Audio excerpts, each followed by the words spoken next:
தமிழ்நாடு வணிக சங்க பேரமைப்பின் சார்பாக மாண்புமிகு தமிழ்நாடு முதலமைச்சர் அவர்கள் வணிக நல வாரிய உறுப்பினர்கள் 3 ஆண்டுகள் பதவி முடிந்த பிறகு தொடர்ந்து மீண்டும் 2 ஆண்டுகளுக்கு நீடித்துக் கொடுத்திருக்கிறார்கள்.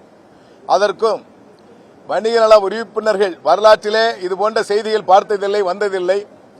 வணிக நல வாரிய உறுப்பினர்களுக்கு தலா 10,000 ரூபாய் வங்கி கணக்கில் போடுவதாக அறிவித்திருக்கிறார்கள். இதற்கெல்லாம் தமிழ்நாடு முதலமைச்சரை சந்தித்து தமிழ்நாடு வணிக சங்க பேரமைப்பின் சார்பாக மனமார்ந்த உள்ளமார்ந்த நன்றியையும் பாராட்டுதலையும் தெரிவித்திருக்கிறோம். அதேபோன்று இந்த நிலைப்பாடு கேஸ் தட்டுப்பாடு வருவதாக அறிவித்துக் கொண்டிருக்கிறார், அச்சப்பட்டுக் கொண்டிருக்கிறார்கள். குறிப்பாக உணவகத்திற்கு அது சிறப்பு சட்டமாக எடுக்கப்பட்டு கட்டாயமாக அவர்களுக்கு தட்டுப்பாடு இல்லாத சூழல் உருவாக்கிட வேண்டும் என்பதற்காக மாண்புமிகு பாரத பிரதமர் அவர்களுக்கும் பெட்ரோலியத்துறை அமைச்சருக்கும் மாண்புமிகு முதலமைச்சர் அவர்களுக்கும் கோரிக்கை அழுத்தமாக கொடுத்திருக்கிறோம்.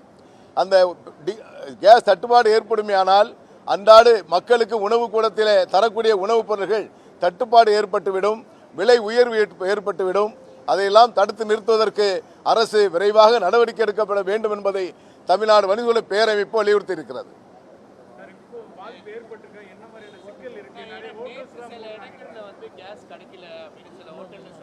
அதாவது இப்ப தட்டுப்பாடு இருக்கு, உடனே கிடைக்கல, கொஞ்சம் லேட்டா தர்றாங்க. இதுவரைக்கும் இல்லைன்னு சொல்லாத அளவுக்கு பொருள் கொடுத்துக்கிட்டு இருக்கோம். இன்னொரு 2 தினங்களுக்கு அப்புறம் இன்னும் ஷார்டேஜ் ஆகுன்னு சொல்றாங்க. அந்த ஷார்டேஜ் ஆச்சுன்னா தான் ரொம்ப கஷ்டப்படக்கூடிய நிலை ஏற்படும். சொல்லி இருக்கிறோம், மனு கொடுத்திருக்கிறோம். இல்லை, இதுவரைக்கும் அப்படி இல்லை. ஏன்னா ஹோட்டல்கள்லாம் அன்றாடு தேவையான பொருட்கள் தான் வாங்கி வச்சிருப்பாங்க. ஏன்னா சிலிண்டர் வைப்பதற்கு தனியாக கூட அமைக்க இல்லை, யாருமே வைக்கிறதுக்கு வாய்ப்பு இல்லை. இருந்தாலும் 1-2 பேர் தான் வச்சிருக்க முடியும். பெரிய ஹோட்டல்கள் தான் 1-2 சிலிண்டர் எது எக்ஸ்ட்ரா இருக்கும். சாதாரண சிறு ஹோட்டல்லாம் அன்னன்னைக்கு தான் வாங்குவாங்க. அன்றைக்கு சிலிண்டர் கிடைக்கவில்லை என்று சொன்னால் அவர்களால் அந்த ஹோட்டல் திறக்க முடியாது, தொழில் நடத்த முடியாது. அதை நம்பி வரக்கூடிய பொதுமக்களுக்கு உணவு தர முடியாத நிலை ஏற்பட்டுவிடும். ஆகவேதான் தட்டுப்பாடு வராத நிலை ஏற்படுத்திட வேண்டும் என்பதை தமிழ்நாடு வணிக சங்க பேரமைப்பு வலியுறுத்தி இருக்கிறார். இன்னைக்கு ஹோட்டல்லாம் வழக்கம் போல செயல்படுது, அதுல எந்த குறைபாடுகளும் இல்லை.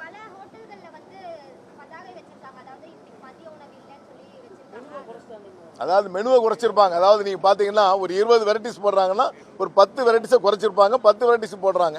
இல்லை என்று சொல்லக்கூடாது என்பதற்காக அதை செஞ்சிருக்காங்க. அந்த 10 பொருளும் இல்லாமல் போய்விடக்கூடாது என்பதற்காக தான் தமிழ்நாடு வணிக சங்க பேரமைப்பு இந்த அழுத்தத்தை கொடுத்திருக்கிறது.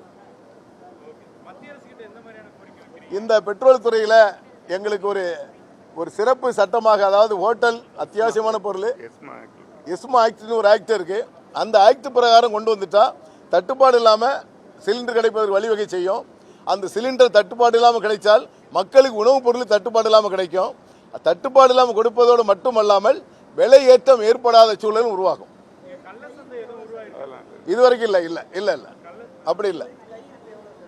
கையிருப்பு ரெகுலர் தான். அதாவது ரெகுலர் பார்த்தீங்கன்னா ஒரு 10 சிலிண்டர் நாங்கள் வச்சிருக்கோம்னு வைக்கலாம், 2 நாளைக்கு இருக்கும். இந்த 48 மணி நேரம் கழிச்சுன்னா இருக்காது. இதுக்கிடையே சிலிண்டர் சப்ளை ஆனால் தான் மீண்டும் எங்கிட்ட இருக்கும். இல்லைன்னா சிலிண்டர் இல்லாத நிலை ஏற்பட்டு விடும்.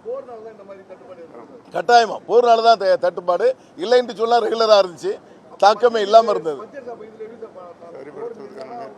இல்ல, மத்திய அரசு தானே இதை வாங்கி நம்மளுக்கு தந்துகிட்டு இருக்காங்க. கச்சா எண்ணெய் வாங்குவது கொள்முதல் செய்யறது அவங்க தான் பண்றாங்க.